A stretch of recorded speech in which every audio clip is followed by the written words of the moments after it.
Di era digital seperti sekarang, belanja online sudah menjadi kebiasaan sehari-hari. Mulai dari membeli pakaian, makanan, skincare, alat elektronik, sampai kebutuhan kuliah, semuanya bisa dibeli hanya lewat handphone. Belanja online memang memudahkan masyarakat karena lebih cepat, praktis, dan banyak pilihan. Tetapi di balik kemudahan tersebut, ternyata ada banyak resiko yang sering dialami konsumen. Pernah nggak kalian mengalami barang yang datang ternyata berbeda dengan foto? Pernah. Atau mungkin barangnya rusak, palsu, bahkan tidak dikirim sama sekali setelah pembayaran dilakukan? Iya pernah, benar banget sih. Kasus seperti ini sering sekali terjadi di masyarakat. Bahkan banyak orang mengalami kerugian jutaan rupiah akibat penipuan online.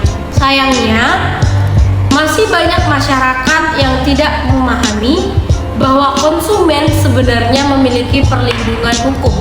Banyak korban memilih diam karena merasa uangnya tidak mungkin kembali, takut ribut melapor, atau tidak tahu harus mengadu kemana. Padahal, sebagai konsumen, kita memiliki hak yang dilindungi hukum dan dapat melakukan upaya untuk menuntut hak tersebut. Nah, pada video kali ini, kami akan membahas tentang bagaimana perlindungan hukum bagi konsumen dalam transaksi online. Apa saja hak konsumen, langkah hukum yang dapat dilakukan apabila tertipu saat berbelanja online, serta bagaimana pentingnya hukum dalam dunia bisnis digital.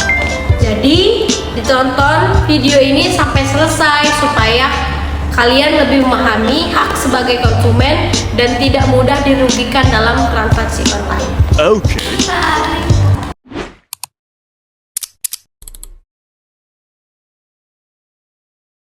Perkembangan teknologi dan media sosial membuat bisnis online berkembang sangat pesat.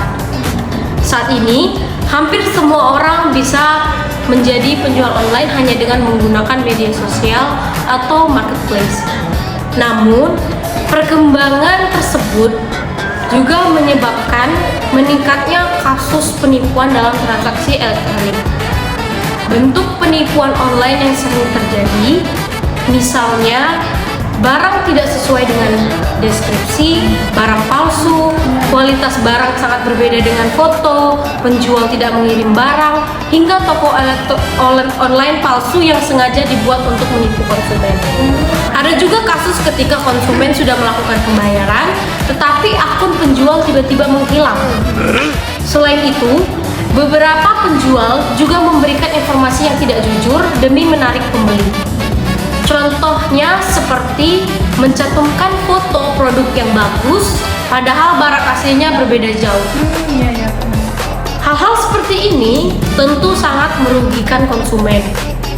Masalah lainnya adalah masih banyak masyarakat yang kurang memahami cara aman bertransaksi online. Kadang masyarakat tergiur harga murah tanpa memeriksa reputasi toko terlebih dahulu. Akibatnya, konsumen menjadi lebih mudah menjadi korban penipuan digital. Karena itulah, edukasi hukum mengenai perlindungan konsumen sangat penting agar masyarakat memahami hak dan kewajibannya.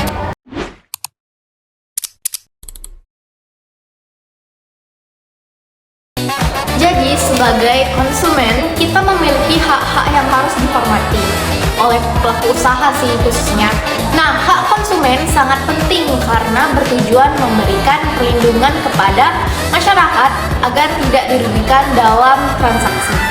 Hak pertama adalah hak mendapatkan kenyamanan, keamanan, dan juga keselamatan dalam menggunakan barang atau jasa. Yang artinya, barang yang dijual tidak boleh membahayakan konsumen. Hak kedua yaitu mendapatkan informasi yang benar, jelas, dan jujur mengenai kondisi barang. Lalu penjual itu tidak boleh memberikan informasi palsu atau menyesatkan.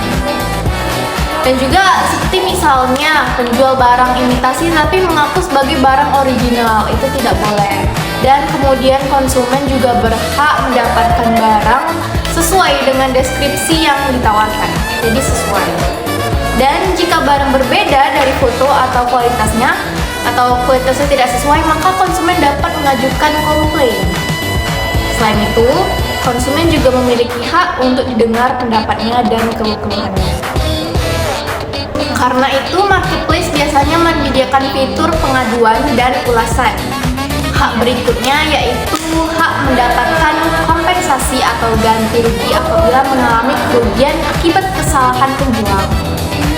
Kemudian contohnya itu seperti pengembalian dana atau penukaran barang yang sering kita lakukan ya. Namun dalam praktiknya masih banyak konsumen yang masih mengalami hak-hak tersebut. Dan juga akibatnya itu penjual yang tidak bertanggung jawab menjadi semakin berani melakukan pelanggaran.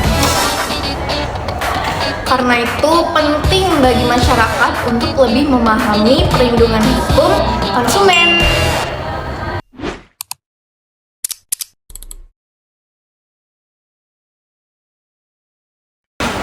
Contoh kasus yang sering terjadi, misalnya seorang pembeli membeli handphone melalui media sosial yang harga murah. Karena tergiur promo besar-besaran, korban langsung mentransfer uang tanpa memeriksa toko tersebut. Setelah pembayaran dilakukan, penjual tidak bisa dihubungi dan barang tidak pernah dikirim. Kalian pernah nggak sih? Jangan. Ada.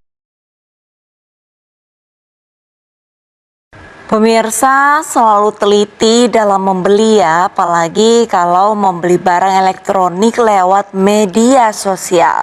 Jangan cuma tertarik dengan harga murah, tapi juga pastikan penjualnya bukan pedagang abal-abal. Karena ada seorang ibu rumah tangga di Palembang, Sumatera Selatan yang tertipu penawaran ponsel murah oleh penjual yang tidak dikenal. Begitu uang ditransfer, ponsel pun tak kunjung datang.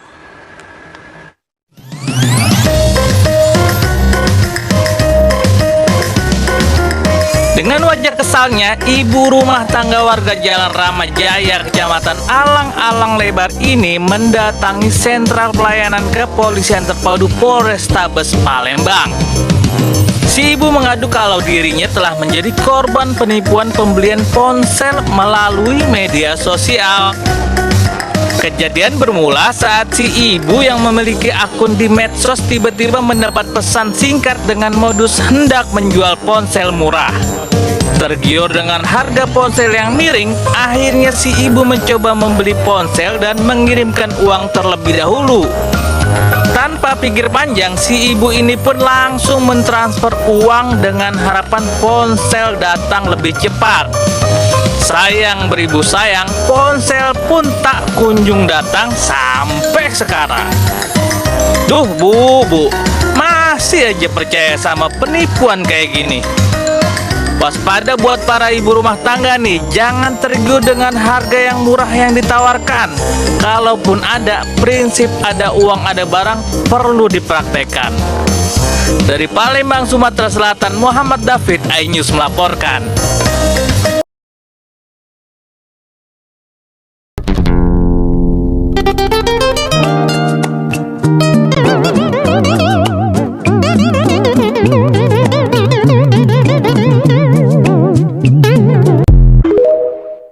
Ada juga kasus ketika konsumen membeli pakaian secara online.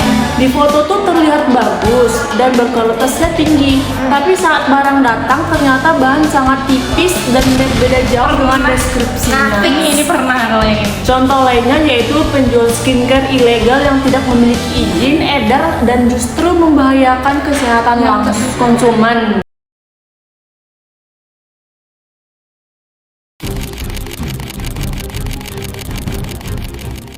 Yang terparah pasiennya seperti apa, Dok? Itu sampai sekarang dengan kondisi wajah yang gelap, satu wajah gelap semua awalnya, sampai udah di tahun kedua, mau tahun ketiga ini, Iya. masih ada sisa.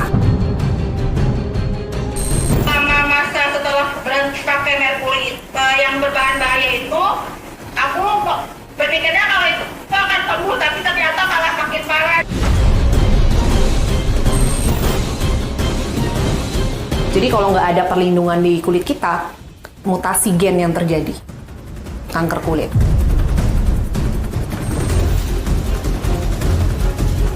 Kita ingin melindungi rakyat, jadi kalau berbahaya kita cabut.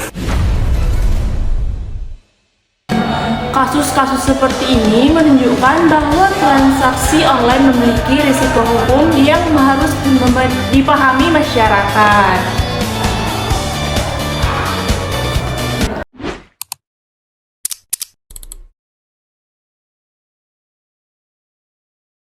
Jika mengalami penipuan saat berbelanja online, ada beberapa langkah yang dapat dilakukan oleh konsumen. Langkah pertama adalah jangan panik dan segera kumpulkan semua bukti transaksinya. Bukti tersebut sangat penting untuk proses pengaduan. Bukti yang harus disimpan antara lain screenshot chat dengan penjual, bukti transfer pembayaran, invoice pembelian, toko produk, video unboxing, dan link toko online. Semakin lengkap bukti yang dimiliki, maka semakin mudah untuk membuktikan kerugian yang dialami. Langkah kedua yaitu menghubungi penjual secara baik-baik untuk meminta pertanggungjawaban. Kadang masalah dapat diselesaikan melalui komunikasi antara penjual dengan pembeli.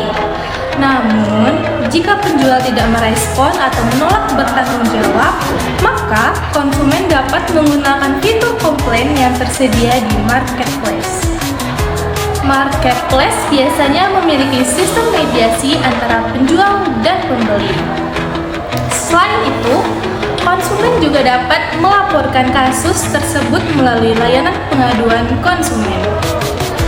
Jika terdapat unsur penipuan dan kerugiannya cukup besar, korban dapat melapor kepada pihak kepolisian. Saat ini, transaksi elektronik juga mendapat perhatian khusus karena perkembangan ekonomi digital yang sangat cepat. Oleh sebab itu, masyarakat harus lebih berhati-hati dan memahami prosedur hukum yang tersedia. Jadi, masyarakat harus hati-hati ya.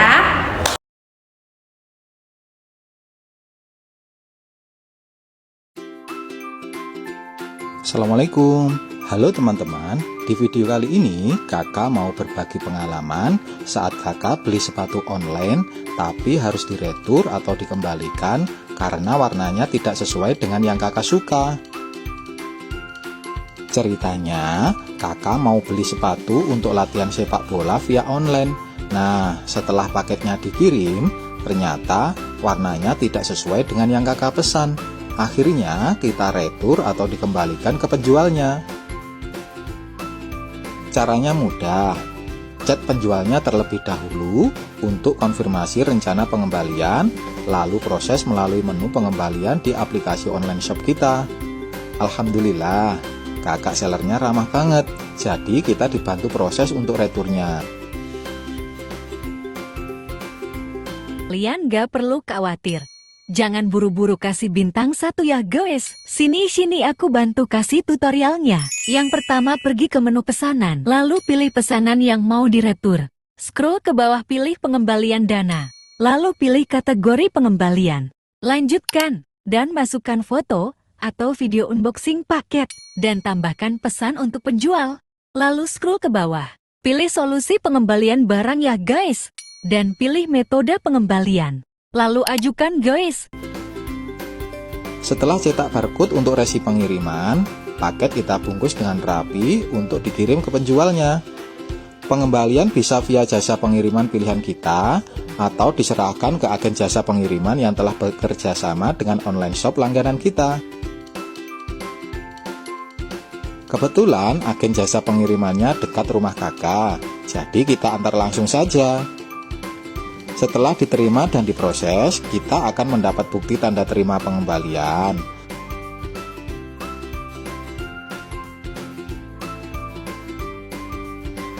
Ketika proses pengembalian selesai, pembayaran akan ditransfer kembali ke rekening kita.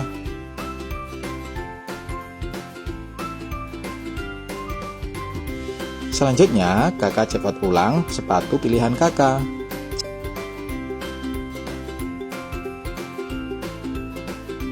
Nah, ini dia sepatu kakak yang kakak pilih.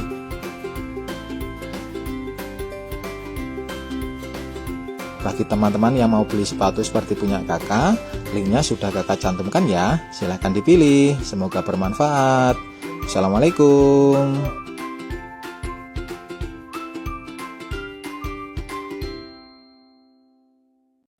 Dan selain memahami langkah hukum, masyarakat itu juga harus mengetahui cara agar tidak mudah tertipu saat belanja online. Gimana tuh? Oke, ini aku kasih tahu ya. Yang pertama itu pastikan membeli di toko yang memiliki reputasi baik seperti mall gitu kan. Lalu periksa ulasan pembeli dan rating toko sebelum melakukan transaksi kayak bintang-bintang 1, 2, 3, 4, 5. Kemudian jangan mudah tergiur harga yang terlalu murah. Pasti juga nggak kualitasnya bagus. Lalu harga yang tidak masuk akal sering digunakan pelaku penipuan untuk menarik perhatian korban. Dan selanjutnya hindari transaksi di luar aplikasi marketplace karena lebih beresiko. Dan juga simpanlah semua bukti transaksi sejak awal pembelian sebagai bukti kita loh guys. Lalu juga lakukan video unboxing saat membuka paket agar memiliki bukti jika barang tersebut rusak ataupun tidak sesuai dengan deskripsi. Dengan langkah sederhana tersebutlah risiko penipuan online dapat dikurangi gitu. Di dunia kewirausahaan digital, hukum memiliki peran yang sangat penting. Pelaku usaha tidak hanya fokus mencari keuntungan, tetapi juga harus memperhatikan hak konsumen. Bisnis yang dijalankan secara jujur dan sesuai hukum yang lebih dipercaya oleh masyarakat. Sebaliknya, jika pelaku usaha melakukan penipuan atau memberikan informasi palsu, maka reputasi bisnis akan rusak. Saat ini persaingan bisnis online sangat ketat ya guys ya. Karena itu, kepercayaan konsumen menjadi salah satu faktor utama keberhasilan usaha. Pelaku usaha yang bertanggung jawab biasanya memberikan pelayanan yang baik, menjelaskan produk secara jujur, dan siap menerima komplain konsumennya. Selain itu, memahami hukum bisnis digital juga membantu pelaku usaha menghindari masalah hukum di kemudian hari. Konten edukasi hukum seperti ini juga dapat menjadi peluang kewirausahaan. Melalui media sosial, edukasi hukum bisa dikemas secara menarik dan menghasilkan manfaat bagi masyarakat. Selain memberikan informasi, konten edukasi juga dapat membangun personal branding dan membuka peluang monetisasi digital. Jadi, kesimpulannya, konsumen memiliki hak yang dilindungi hukum dalam transaksi online. Jika mengalami kerugian, jangan takut untuk menyampaikan komplain dan memperjuangkan hak sebagai konsumen. Pastikan selalu berhati-hati saat berbelanja online dan simpan semua bukti transaksinya ya. Bagi pelaku usaha, jalankan bisnis secara jujur dan bertanggung jawab agar mendapatkan kepercayaan konsumen. Semoga video ini dapat menambah pengetahuan dan kesadaran hukum masyarakat. Terima kasih sudah menonton video kami. Kami ucapkan terima kasih. Bye. Semoga bermanfaat. Sampai jumpa di konten edukasi hukum berikutnya.